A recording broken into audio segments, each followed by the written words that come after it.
Nós estamos dando andamento à série de palestras sobre o ofício de presbítero e o nosso tema, nesta ocasião, é examinar as instruções de Paulo a Tito.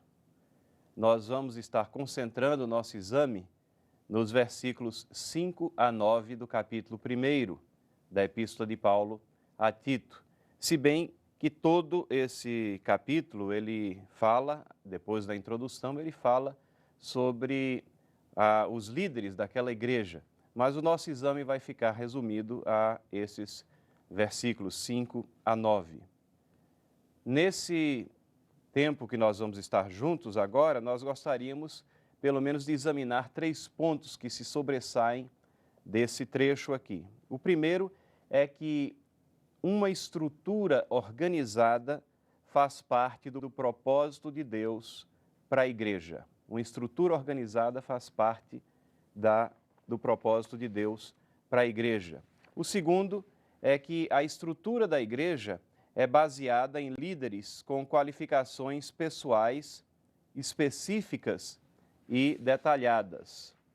E o terceiro ponto, que essa estrutura da igreja é baseada em líderes que amam a palavra de Deus. Esperamos tratar de cobrir esses 3 pontos que são muito relevantes aqui dentro desse trecho da palavra de Deus e são muito relevantes para a situação da igreja nos dias de hoje, como foi em todas as eras, e é por isso que está essa diretriz aqui registrada para o nosso aproveitamento e para que nós venhamos segui-la. Tito foi um companheiro de Paulo e toda a evidência que nós temos é que ele foi muito talentoso. Depois de que Paulo foi liberado da prisão de Roma, ele visitou Creta com Tito e talvez outras pessoas estiveram juntas com ele também. Tito foi deixado nessa ilha para organizar e para instruir as igrejas. E a impressão que nós temos de que ele era talentoso é que ele tem uma missão específica, uma missão que era dura, uma situação que era difícil, mas ele tem essa missão confiada a ele por Paulo, e ele também tem um tempo limitado para executar essa missão. Há uma referência lá no capítulo 3, versículo 12, que Paulo vai enviar Ártemas ou Tíquico, não está certo ainda quando Paulo escreve, mas ele diz, quando te enviar, apressa-te a vir. Então, Tito tem uma missão limitada, uma missão específica, uma missão dura, uma missão de estruturação, de organização. Possivelmente ele tinha já essas qualidades, haviam aflorado a sua personalidade, sido observadas por Paulo e agora ele as utiliza nessa situação específica. A carta a Tito é uma carta pessoal, obviamente, mas não é exclusivamente pessoal. É uma carta que é pública. No capítulo 3, versículo 15, nós temos Paulo dizendo, todos te saúdam e saúda quantos nos amam, a graça seja com todos. Então, ele faz colocações genéricas mostrando que a intenção de Paulo não era simplesmente se dirigir a Tito, mas era estar tratando do assunto dessas questões com a igreja de uma forma geral. E nós aprendemos, lendo aquilo que Pedro escreveu, que as cartas de Paulo elas eram circuladas e elas serviam de ponto de instrução para todas as igrejas que estavam sendo formadas e organizadas. Nós não temos nenhuma evidência de que essa igreja aqui específica, ou essas igrejas na ilha de Creta, tenham sido fundadas por Paulo. Possivelmente elas foram fundadas por outros. A impressão que temos ao ler a carta é que elas já existiam há algum tempo, e isso porque já existia também uma grande abundância de ensinamentos falsos dentro dessa igreja, de pessoas que exerciam de uma forma errada a liderança. Eram igrejas que já estavam, vamos dizer, encaminhadas de uma forma errada. Daí a necessidade de todas as diretrizes que vão ser dadas aqui. Paulo faz também uma apresentação extensa da autoridade apostólica dele, o que possivelmente talvez fosse desnecessário se as igrejas tivessem sido fundadas por ele, mas aqui ele precisa reafirmar a sua autoridade e transmitir também parte dessa autoridade para Tito, para que haja o ordenamento das questões ali naquela localidade, naquela ilha. E uma outra coisa que nos chama a atenção, como introdução daquilo que nós queremos tratar, é que Paulo já deu essas instruções anteriormente a Tito. Não são questões novas que Paulo está colocando. E nós sabemos isso porque no versículo 5 diz, conforme te prescrevi.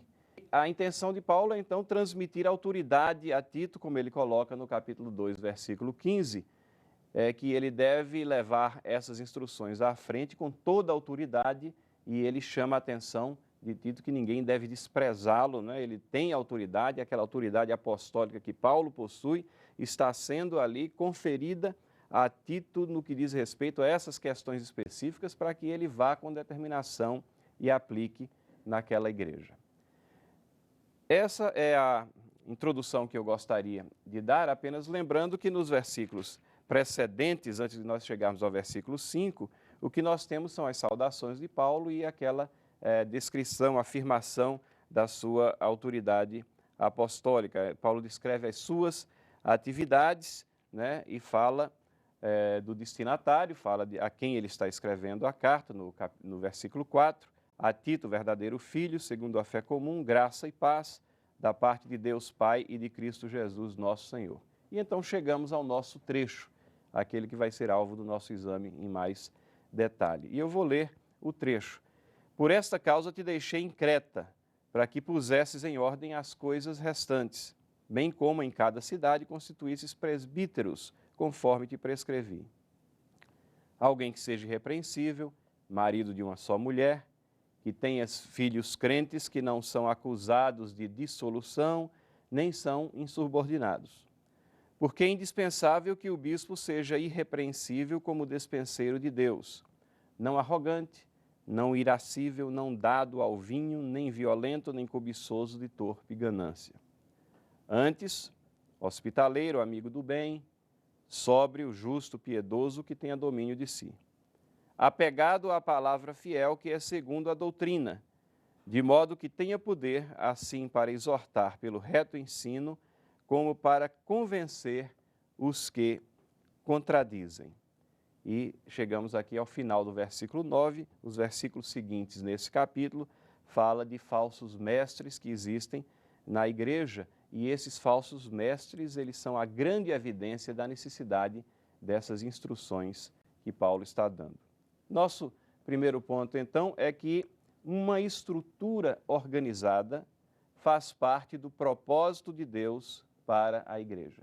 Uma estrutura organizada faz parte do propósito de Deus para a igreja. Isso nós vemos no versículo 5.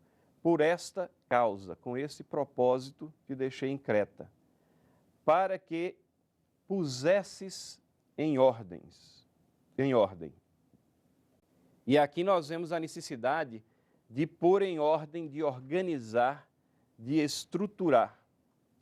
Às vezes nós temos a ideia de que muita organização é sinônimo de falta de espiritualidade.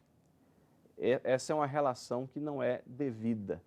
Na realidade, é indevida porque a ordem, as coisas certas, as coisas no tempo certo, na hora certa, elas fazem parte da mordomia do nosso tempo, dos nossos talentos, das estruturas que nós temos para administrar, e as coisas feitas em ordem, elas honram a Deus. Não existe nada que seja mais espiritual em uma situação aleatória, simplesmente espontânea, com falta de controle. E, infelizmente, na igreja contemporânea, parece que existe essa ideia, essa noção. Quanto mais aleatoriedade, quanto mais as coisas forem deixadas sem uma organização prévia ou uma organização que venha acompanhar, mais espiritualidade nós estaremos encorajando dentro da igreja. Não é isso que nós vemos aqui. Paulo tinha uma preocupação muito grande com a espiritualidade daquela igreja, com o ensino correto, com a doutrina correta, e ele deixa, então, Tito aqui para que ponha as coisas em ordem. Espontaneidade desregrada, aleatoriedade constante, o individualismo indiscriminado, a independência descabida de estruturas eclesiásticas não são sinônimo de espiritualidade. E fornecem um meio ambiente para que as coisas comecem exatamente a desandar, a sair fora dos trilhos doutrinariamente. E por falta de seguir essa orientação, de ter uma estrutura bíblica, de acordo com os detalhes que nós temos aqui, é que nós temos testemunhado também a queda de muitos líderes às vezes.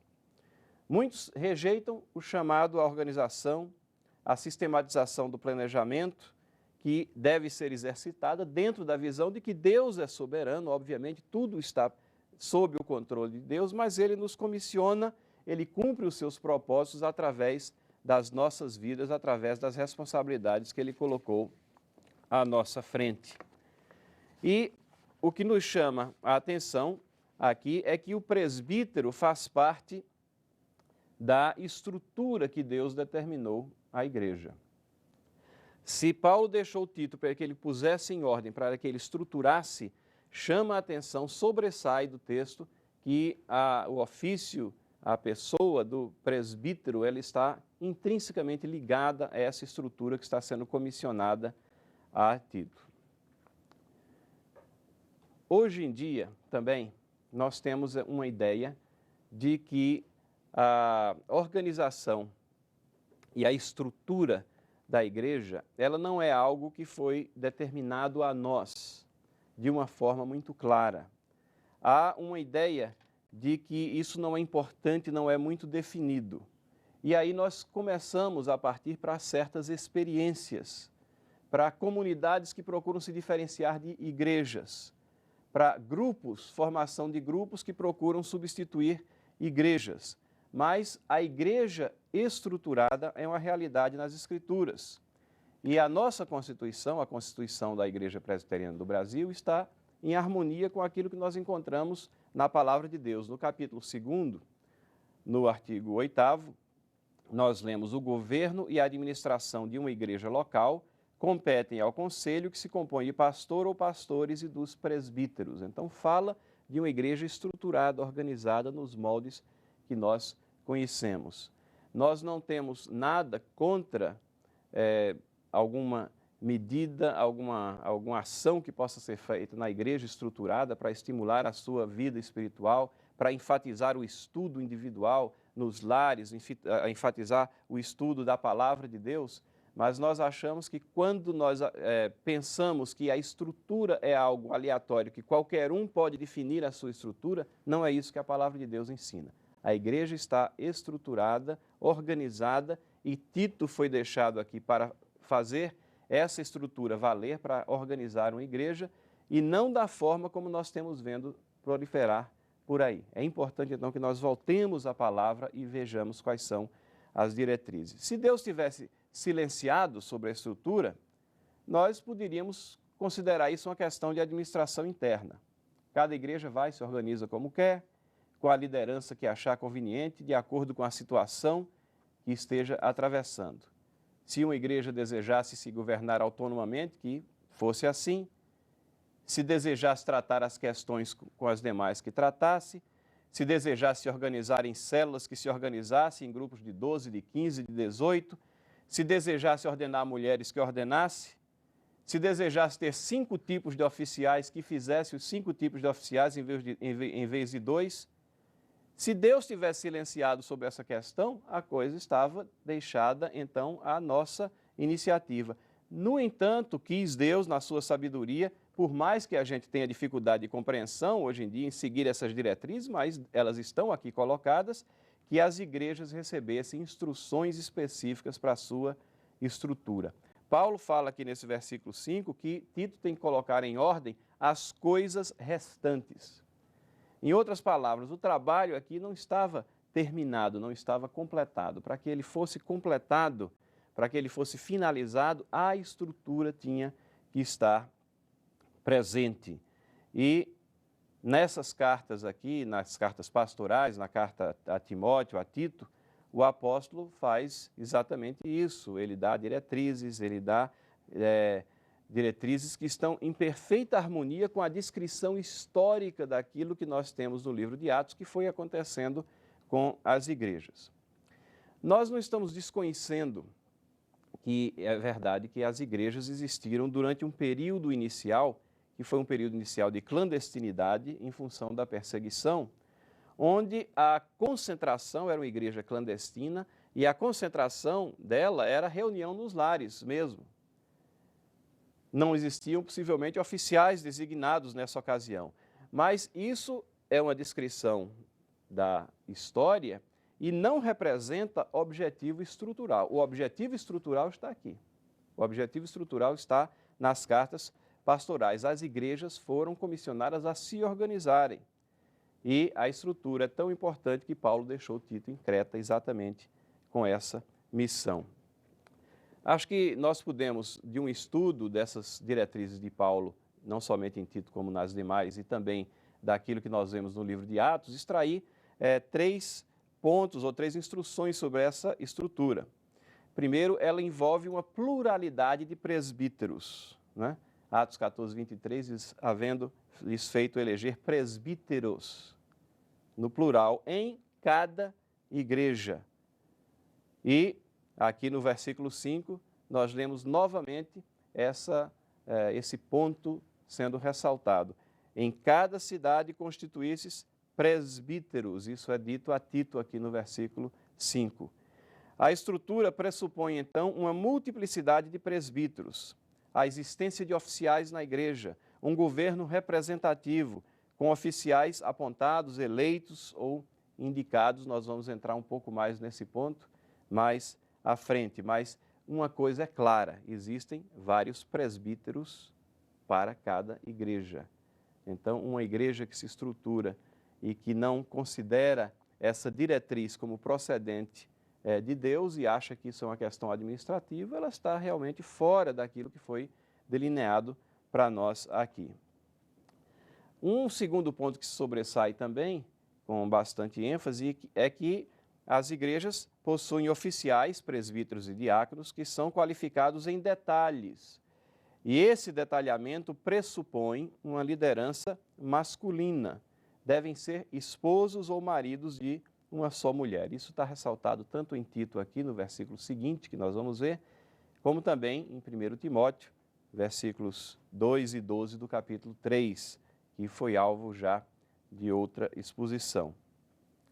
E um terceiro ponto que sobressai sobre a estrutura da igreja, quando nós estudamos tudo aquilo que está escrito, é que a igreja recebeu como exemplo uma forma de resolução de questões doutrinárias pelo método conciliar. Quando existe controvérsia, quando existem problemas, a igreja resolveu esses problemas e deve resolvê-los conciliarmente, tratando no âmbito mais próximo e depois no âmbito mais abrangente com outras igrejas, como nós vemos lá exemplificado no capítulo 15 de Atos. Então, são 3 situações, 3 questões que falam diretamente à estrutura da igreja. E o presbítero é importante nessa estrutura. Ela foi estabelecida pelo próprio Deus para o bem da igreja. Nenhum homem, nenhuma organização tem o direito de mudar a estrutura ou as qualificações para os que comporão essa estrutura. Você mudar a qualificação de uma pessoa, achar que ela não é importante e passar a ordenar pessoas que não se enquadrem nessas qualificações, nós estamos simplesmente descumprindo a palavra de Deus. O versículo 5 diz: por essa causa eu te deixei em Creta para que pusesse em ordem as coisas restantes, bem como em cada cidade constituísses. Constituísseis. O termo, a palavra, aqui poderia ser traduzido indicasses, apontasses. E a grande pergunta, isso significa então que não havia eleição? Nós vamos tratar disso também numa palestra específica sobre essa questão mais à frente. Mas não significa necessariamente que eleição é uma forma que está alijada aqui das considerações. A expressão, ela significa indicação para uma posição oficial, para um ofício. Pode ser referida à indicação de um juiz ou de um governador. Nós temos isso em Atos 7:10. A palavra, katistemia, é utilizada para designar a indicação, o apontamento de um juiz, de um governador. Ou a indicação de pessoas com funções específicas para tomarem conta dos pobres, no caso dos diáconos também, que é utilizada a mesma expressão.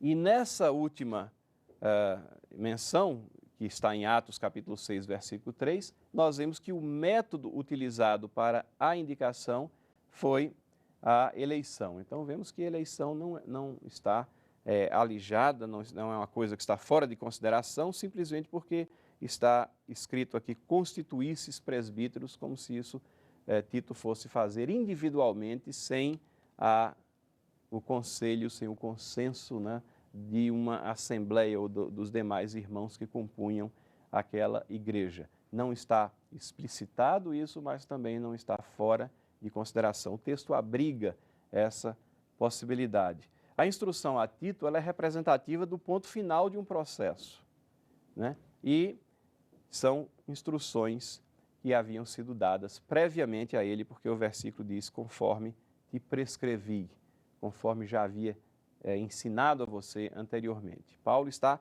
formalizando, ele está registrando aquilo que verbalmente já deveria ter sido alvo de vários diálogos, várias instruções, não somente em sermões, não somente em exposições, mas também, possivelmente, no trato coloquial dele com Tito nas viagens.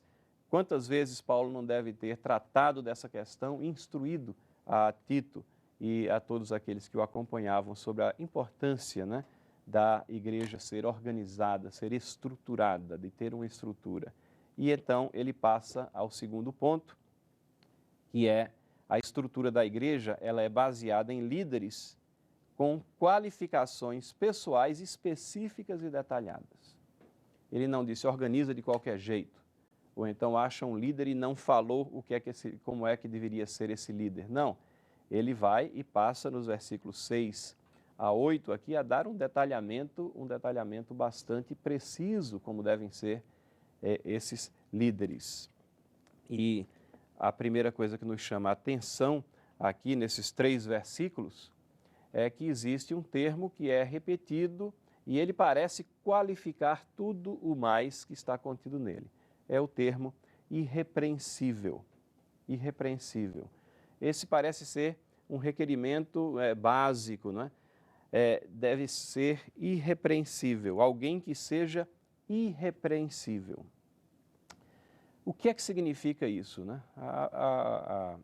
A tradução poderia ser aquele que não pode ser acusado. Significa uma pessoa cujo caráter e conduta estão acima de acusações morais ou espirituais danosas. A gente lê isso aqui e fica meio confuso às vezes. Será que Paulo está ensinando a ausência de pecado? Certamente que não, né? Ele que se colocou como o maior dos pecadores. Ele não era um pregador da possibilidade de ausência de pecado. Ele sabia que nós pecamos, temos que lidar com o pecado tem as suas consequências, nós temos que voltar em arrependimento ao trono de graça. Ele sabia e escreveu muito sobre a fragilidade da natureza humana. Como é que ele, então, coloca esse irrepreensível aqui? Calvino tem uma exposição interessante, ele diz o seguinte: quando Paulo utiliza o termo anaglekton, inculpável, ele não quer dizer um homem que está livre de qualquer falha, porque não poderíamos encontrar tal pessoa, mas alguém que não está marcado por uma desgraça que venha a diminuir a sua autoridade. Ele deverá ser um homem com uma reputação sem mácula. Então, é uma questão de, genericamente observada, a pessoa ela tem uma reputação sem mácula. Antes de nós examinarmos aqui em detalhe, eu acho que também há uma pressuposição de que a pessoa que Paulo está descrevendo a Tito, que deve ser escolhida, ela deve ser uma pessoa que abraça a fé cristã, que foi transformada pela fé cristã. E abraçar a fé cristã né, significa ser irrepreensível em Cristo. Existe um aspecto vicário nessa irrepreensibilidade que nós temos aqui, né? Cristo se fez repreensível por nós. Então, se nós temos a Cristo, se Ele é o nosso Salvador, se a sua salvação foi soberanamente aplicada às nossas vidas pelo Espírito Santo de Deus, então nós somos irrepreensíveis nele. Então há, obviamente, a pressuposição da crença, da conversão. E a mera profissão, apesar da profissão ser necessária, mas ela não é suficiente. No verso 16, que está falando, isso é mais à frente, está falando de pessoas repreensíveis e pessoas que são caracterizadas como filhos da perdição, Paulo diz o seguinte: no tocante a Deus, professam conhecê-lo, entretanto o negam por suas obras. É por isso que são abomináveis, desobedientes e reprovados para toda a boa obra. Então, a profissão, a mera profissão não é suficiente, porque se você professa, mas a evidência das obras retrata exatamente uma situação diferente daquela que está sendo professada, elas falam mais alto. A verdadeira profissão se manifesta na ação do Espírito Santo na vida, nas obras de cada um, na medida em que o processo de santificação se torna evidente naquela vida, evidente à igreja, não é uma questão meramente subjetiva. Mas esse conceito de irrepreensibilidade não é apenas um conceito vicário, não é somente que nós somos irrepreensíveis em Cristo. Nesse sentido, todos que temos a salvação, somos irrepreensíveis em Cristo, mas Paulo está falando aqui de uma questão mais concreta, mais específica. Existe, então, ele está falando de pessoas que serão escolhidas para essas posições de liderança e ele está concretizando isso agora em duas áreas básicas, porque o que se segue aqui a partir desse tratamento de Paulo é ele tratando de áreas, a primeira é no âmbito da vida familiar e a segunda área no âmbito da vida, do relacionamento interpessoal, a vida social. E quando ele passa a entrar nessas áreas, nós vemos que o que é que ele quer dizer com irrepreensibilidade? Como é que deve ser o comportamento da pessoa nessas áreas? O comportamento nesses setores da nossa vida é que vai caracterizar e evidenciar irrepreensibilidade, uma conduta irrepreensível que vai marcar, então, a pessoa daqueles que vão ser escolhidos para a liderança na igreja. Então, a primeira os primeiros requerimentos são aqueles no âmbito da vida familiar e depois do relacionamento com os demais. O verso 6 mostra o que é essa irrepreensibilidade na vida familiar. Marido de uma só mulher. Há uma colocação clara de que isso tem o significado de que sejam fiéis no matrimônio, né? Há uma área que vai servir de exemplo para a igreja. Então, a vida familiar é a área importantíssima. Ela vai servir de campo de prova para aquele que almeja a liderança, o presbiterato, e ela vai servir como ponto de aferição para o resto da igreja. Então, marido de uma só mulher é uma qualificação que é semelhante àquela que foi dada a Timóteo, em 1 Timóteo, capítulo 3, versículo 2, para os presbíteros e no versículo 12, para os diáconos. Ela já foi tratada na explicação que foi dada sobre Timóteo, mas, em essência, a gente pode ver aqui que procura-se na vida do presbítero aquele ideal que foi o ideal da criação, né? Constituirá uma família, o homem constitui uma família, deixa a sua família e toma para si uma esposa, e essa família, essa unidade, essa célula mãe da sociedade foi criada por Deus, deve ser preservada e deve ser exemplar na vida daquele que está sendo considerado para o ofício de presbítero.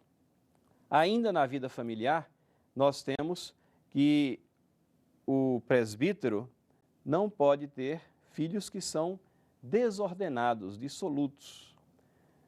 Diz aqui que tenha filhos crentes que não são acusados de dissolução, nem são insubordinados.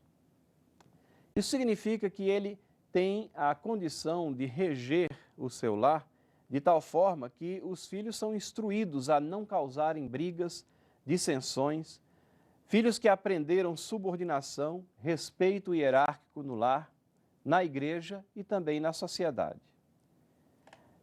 E a grande maioria dos comentadores concorda que essa colocação aqui de Paulo, que tenha filhos crentes, não é um requerimento de uma crença pessoal em contraste com descrença a Deus.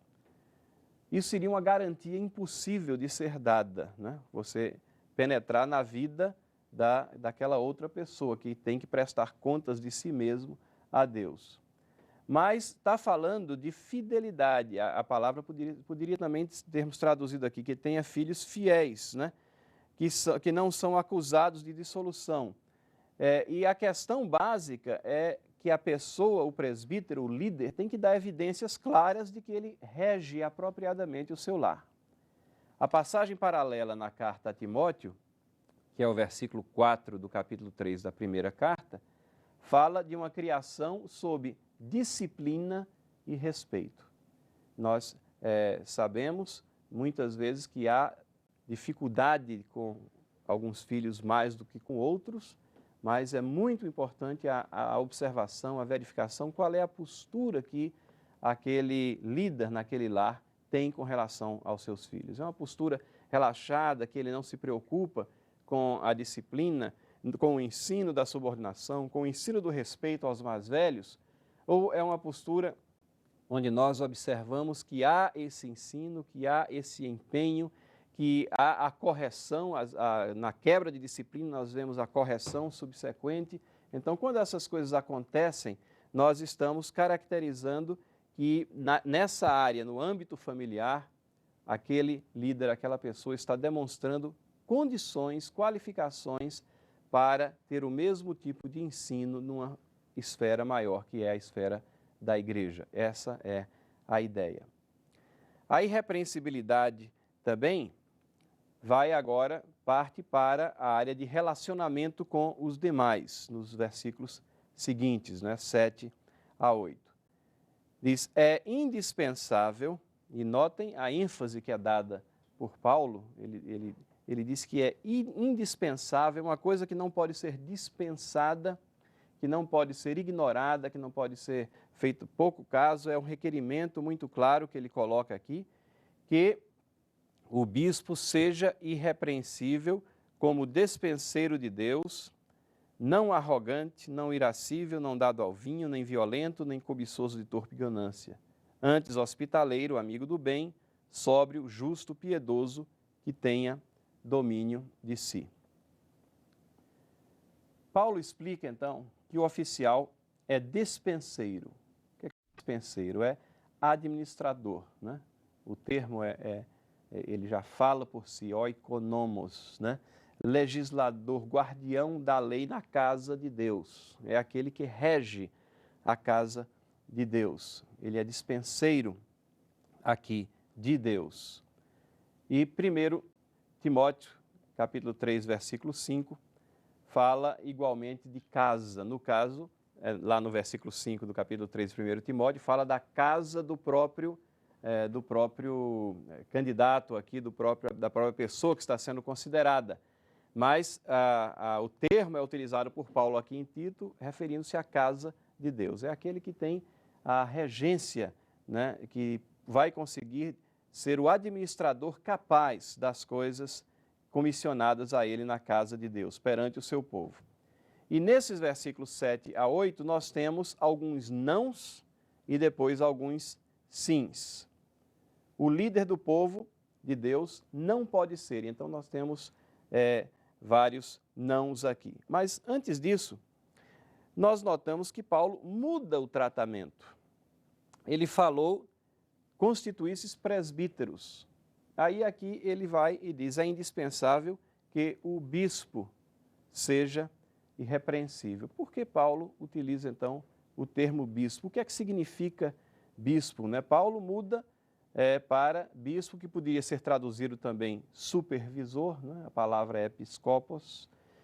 E qual o significado real dessa palavra, né? Que pode ser traduzida como supervisor? A palavra supervisor já dá a dica, né? Aquele que vê super de uma forma abrangente. Mas será simplesmente aquele que olha por cima, a superfície, ou será o que olha com mais proximidade? E eu creio que os dois sentidos estão aqui contidos nesse termo. Particularmente, o bispo, o termo está sendo utilizado porque descreve aquele que olha em detalhe. Hebreus capítulo 12, versículo 15, traduz o advérbio correspondente como atentamente, né? Ou seja, o termo pode significar passar por cima de alguma coisa para olhar com mais proximidade, olhar atentamente. No aspecto global, olhar as coisas de uma posição vantajosa de liderança. A liderança está olhando todos os ângulos, todos os detalhes, nesse sentido de cima. 1 Pedro capítulo 2, versículo 25, diz que Cristo é o bispo das nossas almas, aquele que toma conta das nossas almas, aquele que supervisiona as nossas vidas. E nesse mesmo capítulo de 1 Pedro, no capítulo 2, no versículo 12, o termo é usado para qualificar a palavra dia e traduzido como visitação, dia da visitação, ou seja, indicando a ocasião na qual o Senhor virá para ver mais de perto, para estar mais próximo, para julgar, para aferir, para recompensar.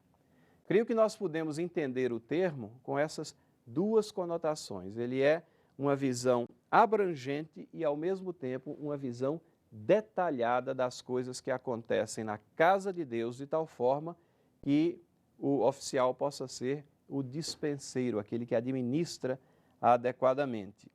E a segunda questão que sempre surge à mente é bispo ou presbítero? Está falando de duas coisas diferentes, está falando da mesma coisa, né?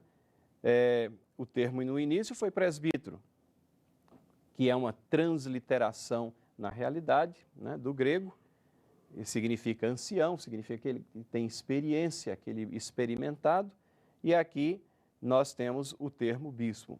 Na minha compreensão, isso aqui já caracteriza a sinonimidade do termo. Nós temos termos que são sinônimos, mas alguns, obviamente, nós sabemos disso, alguns identificam presbíteros como ofício e bispo como descritivo da função. Outros fazem distinção hierárquica entre um e o outro termos. Mas, em Atos capítulo 20, versículo 28, nós temos Paulo se dirigindo aos presbíteros da igreja de Éfeso, que ele mandou convocar, né? No versículo 17, Paulo havia mandado convocar os presbíteros da igreja de Éfeso.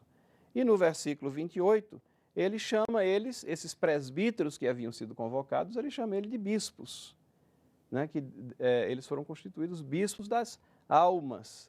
Então, há uma evidência clara de que esses termos são utilizados intercambiavelmente. Não são termos distintos, eles não são de ofícios distintos, mas eles são termos utilizados de uma maneira ou de outra.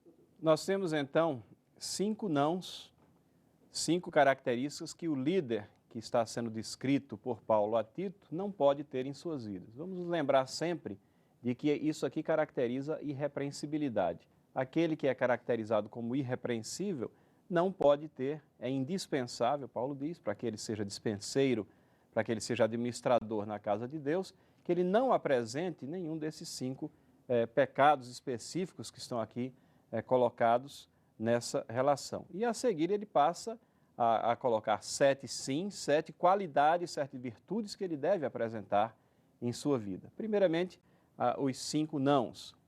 O líder não pode ser arrogante, seguidor da sua própria vontade, desconsiderado para com os demais. O oposto de cordato, que é a qualificação que é dada a Timóteo em 1 Timóteo capítulo 3, versículo 3. O presbítero que é arrogante, ele nem serve a Deus, nem serve às ovelhas. Ele é cego à opinião dos demais.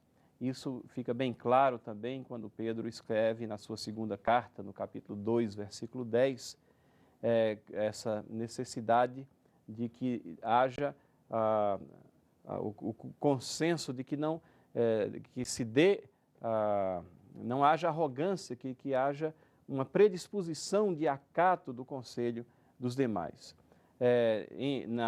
Quando Pedro está escrevendo, ele diz que isso reflete o caminhar do ímpio.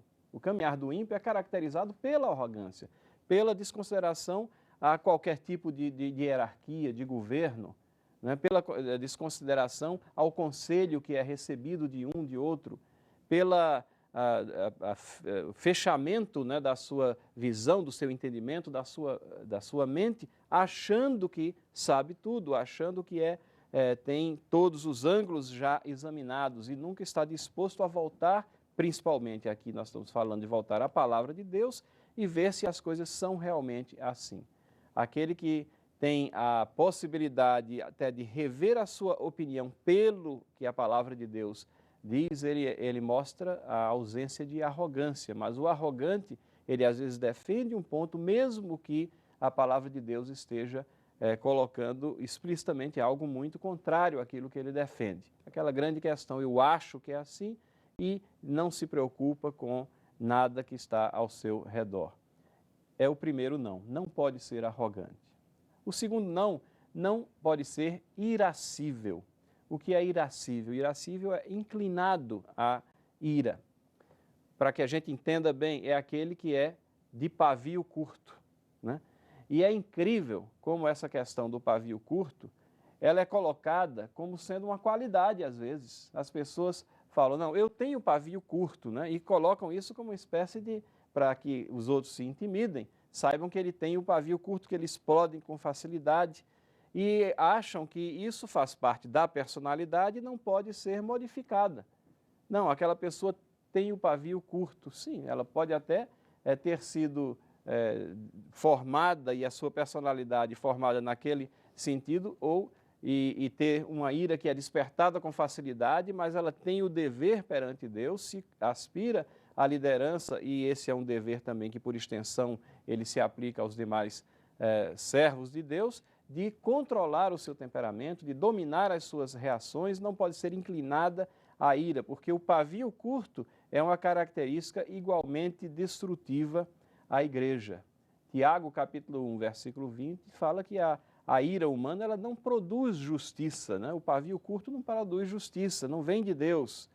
E Provérbios 29, 22 nos ensina que ela gera transgressão, né? A ira é fácil e aquela pessoa que está sempre irada com alguma coisa, isso leva à transgressão, leva ao pecado. Nós temos um depoimento muito interessante do Hudson Taylor, um conhecido missionário. Ele disse, minha grande tentação é a minha ira. E é admirável porque quantas pessoas têm essa possibilidade de reconhecer, né, o seu ponto fraco e trabalhar nele perante a palavra de Deus para dominar. A minha grande tentação é a minha ira, quando observo o desleixo e ineficiência naqueles dos quais dependo. Mas nada ganho quando perco as estribeiras. Somente a bondade produz frutos.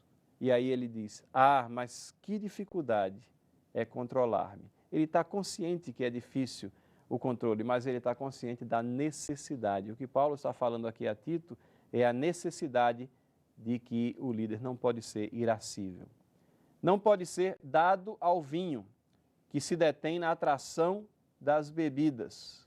Esse ponto também foi igualmente tratado em 1 Timóteo, capítulo 3, versículo 3. É uma característica que não pode estar presente no líder, aquele que perde o controle porque o controle passa a ser aquele controle da bebida forte, né?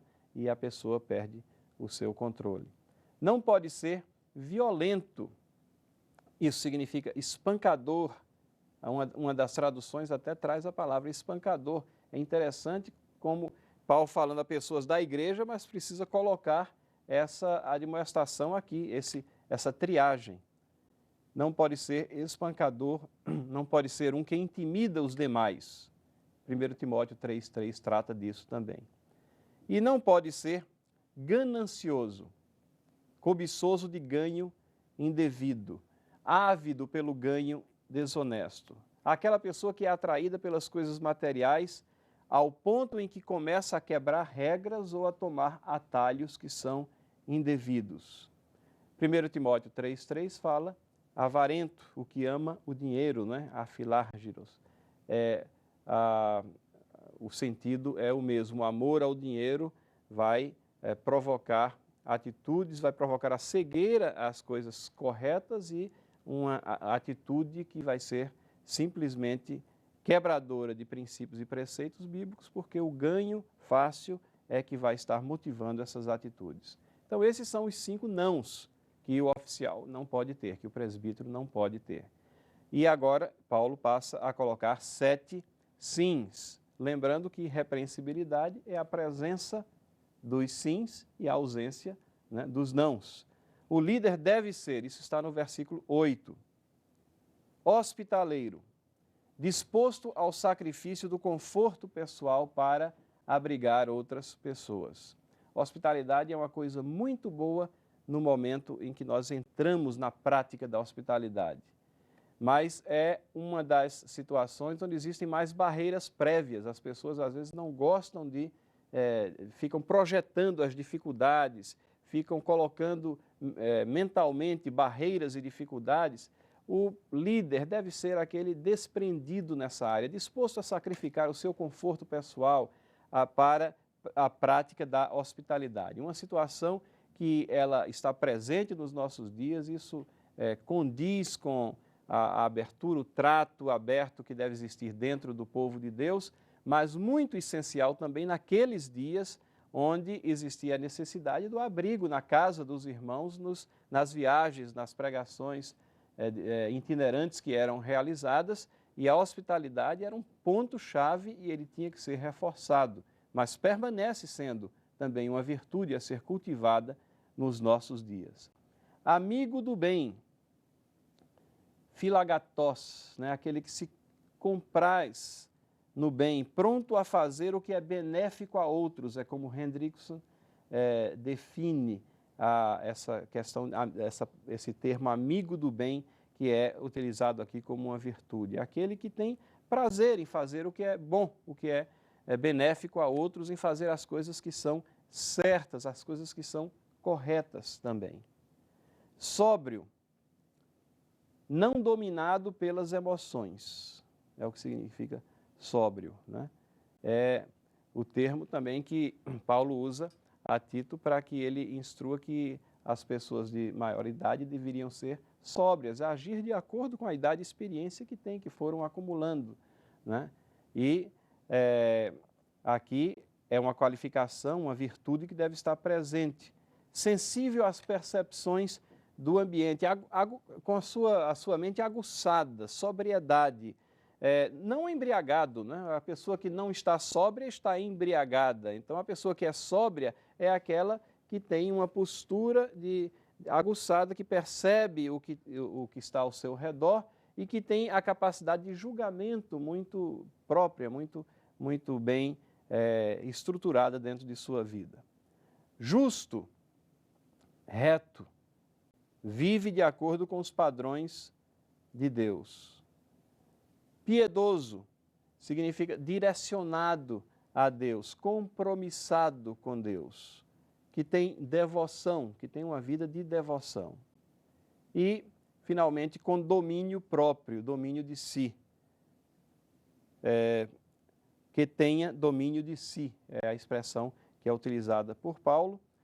Autocontrole, né? Temperante, a palavra temperança é muitas vezes utilizada para definir essa virtude, significa autocontrole, aquele que sabe moderar, que não é dominado por coisa alguma, mas que tem as coisas, na realidade, sob o seu domínio, sabe proporcionar bem a sua vida.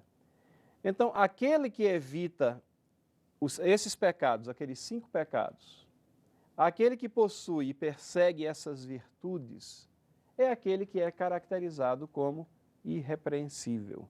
É aquele que deve ser alvo dessa seleção, desse crivo. Mas nós chegamos ao nosso terceiro ponto, que é exatamente uma última qualificação, mas ela é tão importante que a gente está destacando como um ponto específico. E é, a estrutura da igreja é baseada em líderes que amam a palavra de Deus. De onde é que nós extraímos conhecimento religioso? De onde é que nós extraímos procedimentos pessoais? De onde é que nós extraímos diretrizes para a própria igreja? Da palavra de Deus. Se for da nossa intuição, nós estamos perdidos. E muitos teólogos hoje em dia estão perdidos exatamente por isso. Alguns escreveram recentemente artigos aí muito confusos, tentando descaracterizar a soberania de Deus e no final colocaram: espero que a minha intuição esteja me guiando no caminho certo. Não pode guiar no caminho certo, porque essas questões relacionadas com os assuntos eternos e com a estrutura da palavra de Deus deve proceder e vir da sua palavra. E é por isso que nós temos no versículo 9 aqui, apegado à palavra fiel, que é segundo a doutrina, de modo que tenha poder tanto para exortar pelo reto ensino, como para convencer os que contradizem. Então, esse versículo diz que o líder, o presbítero, deve ser apegado à palavra fiel, ou seja, fiel à palavra fiel, aquele que não se desvia dela, aquele que ama, que procura aplicá-la em sua vida, que procura ensiná-la todos os seus dias. Mas chama a nossa atenção aqui de que o líder deve ter o apego, o apreço à palavra, mas isso não é apenas uma postura emotiva, não é apenas uma postura devocional, mas ela é uma postura racional também, e ela envolve, ela inclui o julgamento de que o que ele vai ensinar, o que ele vai expor, está em harmonia com o corpo de doutrinas previamente reveladas. Aqui, segundo a doutrina, tem o sentido, obviamente, de em concordância com a doutrina apostólica. Mas é algo que nos ensina a que nós temos que prestar atenção à revelação previamente recebida. Paulo está aqui descaracterizando que exista algo a ser observado na vida desses líderes, que venha como novidades advindas de Deus a cada momento. A preocupação dele é que haja apego à palavra fiel e que ela seja segundo a doutrina. Quantas e quantas vezes nós somos relembrados da necessidade de nos mantermos coerentes com esse corpo de doutrinas reveladas. Isso é uma constante na palavra de Deus, desde o Antigo Testamento. Mesmo antes das Escrituras estarem todas compiladas, completas aqui, mas nós já tínhamos essa admoestação da parte de Deus. Isaías 8, 19 e 20 diz: quando vos disserem, consultai os necromantes e os adivinhos, os que chiureiam e murmuram, acaso não consultará o povo ao seu Deus? A favor dos vivos se consultarão os mortos? À lei e ao testemunho, se eles não falarem dessa maneira, jamais verão a alva. Então, note que a admoestação é para que as coisas espetaculares da vida, as grandes novidades que são apresentadas como sendo revelações de Deus, elas devem ser olhadas, observadas e a atenção voltada à lei e ao testemunho, aquilo que foi previamente revelado que veio da parte de Deus. É isso que vai nortear, é isso que vai dar o rumo à nossa vida e à vida da igreja.